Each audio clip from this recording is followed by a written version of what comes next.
Hogwarts কিন্তু শুধুই magical spell দিয়ে তৈরি হয়নি। এর ফাউন্ডেশন ছিল এমন কিছু আইডিয়ার উপর যা একটার সাথে আরেকটা মিলত না একদম। এই সিরিজের গত চ্যাপ্টারে আমরা দেখেছি সাহস আর লয়্যালটির গল্প। গ্রিফিন্ডোর আর হাফলপাফের ম্যাজিক তৈরি করেছে হিরো আর হিলারদের। কিন্তু আজকের গল্পটা একটু অন্যরকম।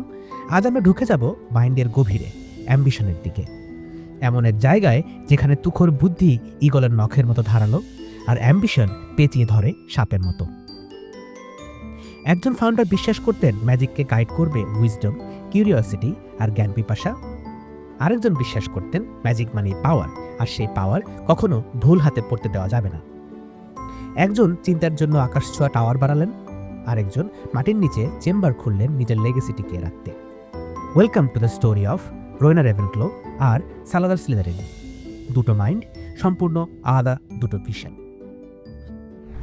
আজকে আমরা শুধু একটা স্কুলের দিকে তাকাচ্ছি না, আমরা দেখছি ম্যাজিক্যাল হিস্ট্রির সবচেয়ে সাকসেসফুল আর একই সাথে ভোলাটাইল গ্রুপ প্রজেক্ট। আসলে কারা ছিলেন তারা?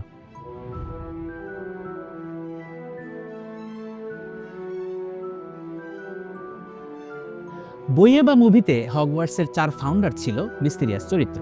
তাদের ব্যাপারে খুব কমই জানা যায়, কিন্তু আমরা এটা জানি যে এই 4 ফাউন্ডার ইউনাইটেড কিংডমের 4টা ভিন্ন ভিন্ন এলাকা থেকে এসেছেন। গডরিক গ্রিফিন্ডোর ইংল্যান্ডের ওয়েস্ট কান্ট্রিতে, রোয়েনা রেভেনক্লো এসেছেন স্কটল্যান্ড থেকে, হেলগা হাফলপাফ ওয়েলস থেকে, আর সালাজার স্লিদারিন এসেছেন আয়ারল্যান্ড থেকে, যদিও তা নিয়ে দ্বিমত আছে।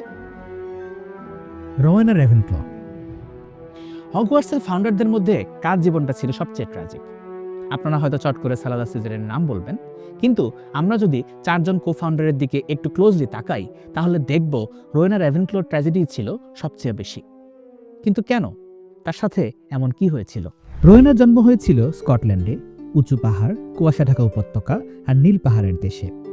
স্কুল তৈরির আগে থেকেই রোয়েনা তার সময়ের অন্যতম মোস্ট স্কিল্ড উইচ হিসেবে নাম করেছিলেন। চার্মসে তার মাস্টারি ছিল দেখার মতো, যেটা দিয়ে তিনি পরে ওই ফেমাস ডায়াডেম বানিয়েছিলেন। নলেজ বা জ্ঞানের জন্য তার তৃষ্ণা ছিল অপরিসীম। তবে তার সবচেয়ে বড় শক্তি ছিল শেখার ইচ্ছা। তিনি ছিলেন অসাধারণ টিচার, আর কোনো টিচার তার মতো করে ম্যাজিক শেখাতে পারত না। তার মাঝে প্রফেসর ট্রিলানভের মতো মাঝে মাঝে ভবিষ্যৎ দেখার ক্ষমতাও ছিল। ফাউন্ডারদের সাথে দেখা হওয়ার আগেই রোয়েনা প্রায়ই একটা স্বপ্ন দেখতেন। একটা ওয়ার্টি হগ তাকে বন আর উপত্যকা পার করে একটা বিশাল ডার্ক ব্লু লেকের ধারে নিয়ে যাচ্ছে। পরে তিনি এই স্বপ্নটাকে একটা প্রিমনিশন হিসেবে ইন্টারপ্রেট করেন, আর হগওয়ার্টসের লোকেশন ঠিক করার সময় এটাকে গাইড হিসেবে নেন, সেই গ্রেট লেকের পাড়ে যেখানে গ্রিন্ডেলরা থাকে। নামটাও তিনি দেন এই ওয়ার্টি হগ থেকে। তখনও মিনিস্ট্রি অফ ম্যাজিক তৈরি হয়নি, ব্রিটেন শাসিত হচ্ছিল কমপ্লিকেটেড কিছু পুরনো আইন আর প্রথায়। তাই মাগল আর উইজার্ডদের কনফ্লিক্ট ছিল নিত্যদিনের ঘটনা। 990 খ্রিস্টাব্দের আশেপাশে ব্রিটেনের তরুণ উইজার্ড আর উইচদের নিরাপদে শিক্ষা দেওয়ার জন্য তারা 4 জন প্রতিষ্ঠা করেন হগওয়ার্টসের। হেলগা হাফলপাফ ছিলেন তার সবচেয়ে কাছের বন্ধু, তবে গডরিক আর সালাজারও তার কাছে ইম্পর্টেন্ট ছিলেন। রোয়েনা আর তার কলিগরা স্টুডেন্টদের প্রোটেক্ট করার জন্য দিনরাত খাটতেন। একজন কোফাউন্ডার হিসেবে রোয়েনা হগওয়ার্টসে তার ছাপ রেখে গেছেন। তার মৃত্যুর অনেক পরেও তার ভ্যালুগুলো টিকেছিল। গডরিক যেমন সাহস খুঁজতেন বা স্লিদারিন ব্লাড লাইন, রোয়েনা স্টুডেন্ট বাঁচতেন পিওরলি তাদের ইন্টেলিজেন্স বা বুদ্ধিমত্তা দিয়ে। সময়ের সাথে সাথে উইজার্ডিং ওয়ার্ল্ড বুঝতে পারে রেভেনক্লো হাউস কতটা সিলেক্টিভ, আর এখানকার গ্র্যাজুয়েটরা তাদের এই পরিচয় নিয়ে বেশ প্রাউড ফিল করত। কিন্তু তার পারিবারিক জীবন সম্ভবত তার সবচেয়ে ইন্টারেস্টিং পার্ট। সমস্যা শুরু হয় যখন রোয়েনার মেয়ে হেলেনা স্কুলে ভর্তি হলো। হিস্টোরিক্যাল রেকর্ডে মা মেয়ের সম্পর্কে নিয়ে খুব বেশি কিছু বলার নেই, কিন্তু বোঝা যায় সামথিং ওয়াজ মিসিং। রোয়েনা ছিলেন প্রচণ্ড অ্যাম্বিশাস। হগওয়ার্টস তৈরিতে তিনি এত সময় আর এনার্জি দিয়েছিলেন যে হেলেনা যখন ছোট তখন হয়তো তিনি মেয়েকে অতটা সময় দিতে পারেননি। এখান থেকেই হয়তো মা মেয়ের মধ্যে একটা দূরত্ব তৈরি হয়েছিল। ইচ্ছাকৃত হোক বা না হোক, ব্রিটেনের অন্যতম সেরা উইচের মেয়ে হওয়ার প্রেশারটা ছিল মারাত্মক। হেলেনাকে সবসময় পারফেক্ট হতে হতো, মায়ের এক্সপেকটেশন মেটাতে তাকে প্রচুর পড়তে হতো। রেভেনক্লো হাউসে জায়গা পাওয়ার জন্য তাকে যথেষ্ট ইন্টেলিজেন্ট হতে হয়েছিল।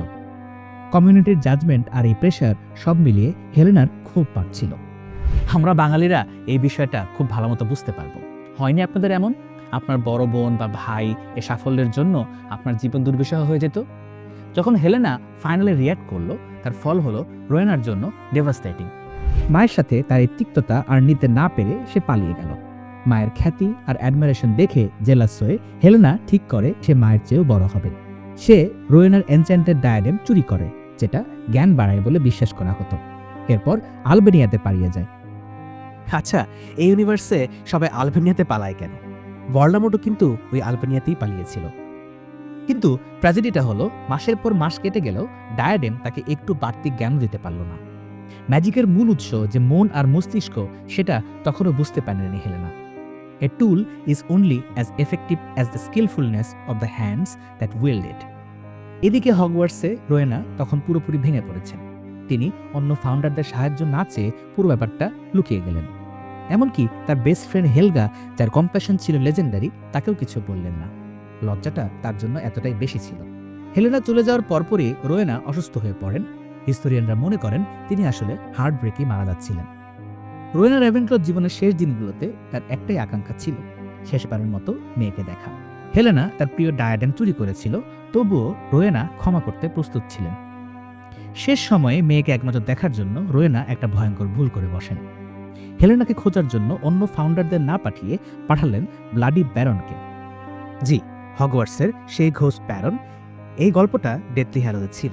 তখন সে শুধুই দ্য ব্যারন নামে পরিচিত ছিল। সে ছিল স্লিদারিনের শুরুর দিকের স্টুডেন্ট। তার টেম্পার ছিল ভায়োলেন্ট আর ডার্ক, আর সবচেয়ে ভয়াবহ বিষয় হলো হেলেনার প্রতি তার ছিল প্রচণ্ড অবসেশন। হগওয়ার্টসে ছাত্রজীবন থেকেই ব্যারন হেলেনাকে বিয়ে করতে চাইত, আর হেলেনা প্রতিবারই তাকে প্রত্যাখ্যান করত। রোয়েনা ভেবেছিলেন ব্যারন অন্তত হাল ছাড়বে না, কিন্তু তিনি ব্যারনের রাগকে আন্ডার এস্টিমেট করেছিলেন। ব্যারন যখন অবশেষে আলবেনিয়ার জঙ্গলে হেলেনাকে খুঁজে পেল, সে হেলেনার মায়ের কথা না বলে আবারও ভালোবাসার প্রস্তাব দিল, আর হেলেনা আবারও জোর দিয়ে না বলল। এরকম স্টকার ব্যবহার তো ভালো লাগার কথা না। ব্যারন রাগে অপমানে পকেট থেকে বের করলো ধারালো এক ছুরি। এক আঘাতে মেরে ফেলল সে হেলেনাকে। ব্লাডি ব্যারনের চরিত্রটার কথা পড়ে আমার ইউ সিরিজের জো গোলবার্গের কথা মনে পড়েছে, দ্য অবসেশন। কিন্তু পার্থক্য হলো, সে সাথে সাথেই প্রচণ্ড অনুতাপ বোধ করল। যে ছুরি দিয়ে সে হেলেনাকে মেরেছে, সেই ছুরিতেই সে নিজের জীবন শেষ করে দিল। রোয়েনা রেভেনক্লো নিজের মৃত্যুর শয্যায় থেকে জানতেই পারলেন না তার মেয়ে ফিরে আসবে, কিন্তু মানুষ হিসেবে না, গোস্ট হয়ে, দ্য গ্রে লেডি। আর ফিরে আসবে তার প্রেমিক, দ্য ব্লাডি ব্যারন। আর 1000 বছর পর সেই ডায়াডেম চলে যায় ভলডেমর্টের হাতে হোরক্রাক্স হয়ে। বিখ্যাত রেভেনক্লোর মাঝে ছিলেন প্রফেসর ফ্লিটউইক, প্রফেসর লকহার্ট। তবে সে কিভাবে রেভেনক্লো হলো তা নিয়ে আমার অনেক ডাউট আছে। আরও ছিলেন গ্যারিক অলিভেন্ডার, বিশ্বের শ্রেষ্ঠ ওয়ান মেকার। ম্যাজিক্যাল ইতিহাসবিদদের মধ্যে আজও বিতর্ক আছে, রোয়েনা কি সত্যিই কোনো রোগে মারা গিয়েছিলেন, নাকি মেয়ে হারিয়ে যাওয়ায় তার হৃদয় ভেঙে গিয়েছিল। আমরা সম্ভবত কোনোদিনই সত্যিটা জানতে পারবো না। এত সব অ্যাচিভমেন্ট সত্ত্বেও ফাউন্ডারদের মধ্যে রোয়েনা রেভেনক্লো সবচেয়ে ট্র্যাজিক ফিগার।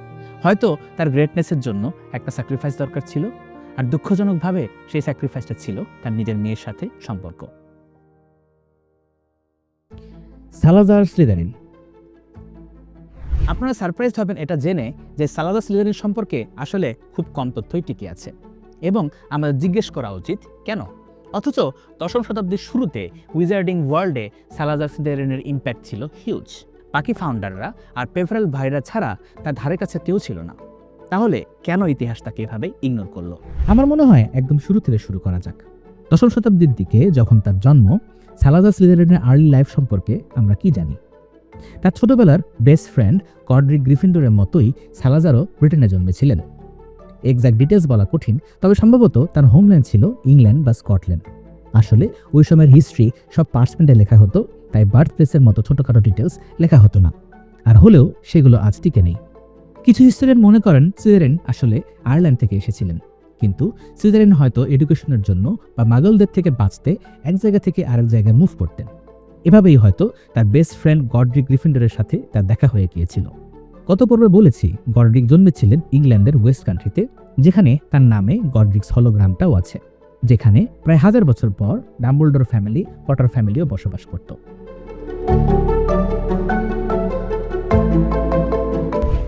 স্লিদারিনের হোমটাউন নিয়ে বিতর্ক থাকলেও তিনি কিভাবে বড় হয়েছেন সেটা অনেকটা ক্লিয়ার।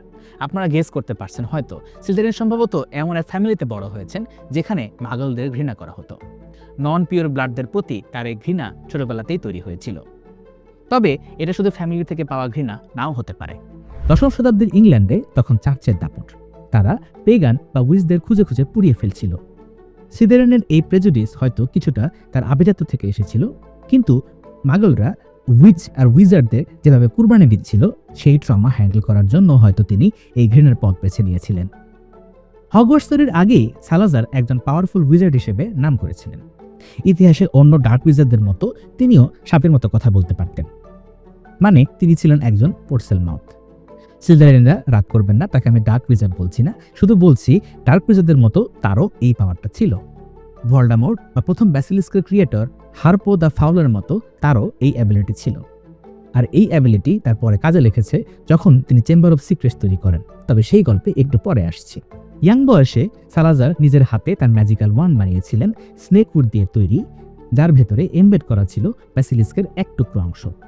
সেই সময়ের গ্রেটেস্ট ডুয়েলিস্ট হিসেবে আমরা গডরিক গ্রিফিন্ডরের কথা বলি, কিন্তু স্লিদারিনও কম যেতেন না। তার এই ওয়ান্ড পরে তার ফ্যামিলি এয়ারলুম হয়ে যায় এবং আটলান্টিক পার হয়ে আমেরিকায় পৌঁছে একটা ম্যাজিক্যাল স্নেকউড গাছে পরিণত হয়। ওয়ান থেকে গাছ কিভাবে হয় সেটা আমাকে জিজ্ঞেস করবেন না, ম্যাজিক। শুধু ওয়ান মেকিং না, তিনি লেজিলি মেন্সিতেও দক্ষ ছিলেন। স্নেপ বা ভলডেমর্টের মতোই তিনি অন্যদের মনের কথা পড়তে পারতেন বা নিজের ভিশন প্রজেক্ট করতে পারতেন। আর হ্যাঁ, হার্পো দ্য ফাউলের মতো তিনিও একটা ব্যাসিলিক সৃষ্টি করেছিলেন, উইজার্ডিং ওয়ার্ল্ডের অন্যতম ডেডলি ক্রিয়েচার। হ্যারি পটারের সময় তো এটা পোষা জেলখাটার মতোই অপরাধ ছিল। একমাত্র সাপের সাথে কথা বলতে পারে ডার্ক উইজার্ডরাই এদের কন্ট্রোল করতে পারত। আর ন্যাচারালি সালাজার এই ব্যাসিলিস্কটাকেই পরে চেম্বার অফ সিক্রেটসে লুকিয়ে রেখেছিলেন। ওয়েট, হার্পো দ্য ফাউল আবার কে? সে গল্প আরেকদিন করি। আজকের গল্প এই দুজনকে নিয়ে। যখন সালাজার গ্রিফিন্ডর, রেভেনক্লো আর হাফলপাফের সাথে যোগ দিলেন, তখন তার পাস নিয়ে কেউ খুব একটা কনসার্ন ছিল না। তখন ডার্ক উইজার্ড আর সাধারণ উইজার্ডদের তফাৎটা অতটা প্রকট ছিল না। মাগলদের হাতে উইজার্ডরা যেই লেভেলের পারসিকিউশন ফেস করছিল, তার তুলনায় স্লিদারিনের ডার্ক ম্যাজিককে অতটা ইভিল মনে হতো না। স্কটিশ হাইল্যান্ডসে অবস্থিত হগওয়ার্টসে সালাজার তার ভিশন ইমপ্লিমেন্ট করার সুযোগ পেলেন। প্রত্যেক ফাউন্ডার তাদের নিজস্ব হাউস তৈরি করলেন, আর স্লিদারিন ফোকাস করলেন এক বিশেষ ধরনের স্টুডেন্টদের উপর। তার দরকার ছিল না কোনো রেকলেস সাহস বা অন্ধ আনুগত্য, তিনি খুঁজছিলেন ধূর্ততা। স্লিদারিনের মাগল বিদ্বেষের কারণে তার হাউসে সর্টিং হ্যাট সেরেমনিতে মাগল বন্ডদের ডিসক্রিমিনেট করা হতো, কারণ সর্টিং হ্যাটকে জীবন্ত করার পেছনে 4 ফাউন্ডারের ম্যাজিকেরই হাত ছিল। স্লিদারিনের সময়ের হগওয়ার্টস দেখতে কেমন ছিল বলা কঠিন, তবে সবসময় মাগল অ্যাটাকের ভয় ছিল বলে সালাজার সম্ভবত স্টুডেন্টদেরকে কমব্যাট রেডি ম্যাজিক শেখানোর উপর জোর দিতেন। সালাজার স্লিদারিনের জীবনের অনেক কিছুই অজানা, কারণ হগওয়ার্টসে তার শেষটা ভালো ছিল না। শেষমেশ অন্য ফাউন্ডারদের সাথে তার ক্ল্যাশ লাগলো। হেলগা হাফলপাফ একদিন বুঝতে পারলেন কেউ একজন ডার্ক ম্যাজিক ইউজ করছে। জানা গেল সেটা ছিল সালাজার স্লিদারিন। তার ডার্ক ম্যাজিক নিয়ে কারো তেমন সমস্যা ছিল না, সমস্যা ছিল তার অ্যান্টি মাগল বন্ড সেন্টিমেন্ট নিয়ে।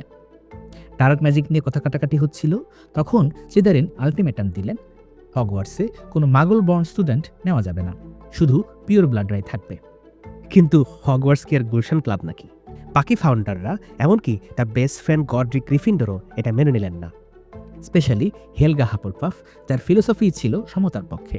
তাই ধরে নেওয়া যায় সালাজারের বিরোধিতায় নেতৃত্ব দিয়েছিলেন মূলত হেলগাই। স্লিদারিন নিজেকে কর্নার ফিল করলেন, আর যে স্কুল তিনি নিজের হাতে গড়েছিলেন সেটা ছেড়ে চলে গেলেন। কিন্তু যাওয়ার আগে তিনি রেখে গেলেন তার লেগেসি।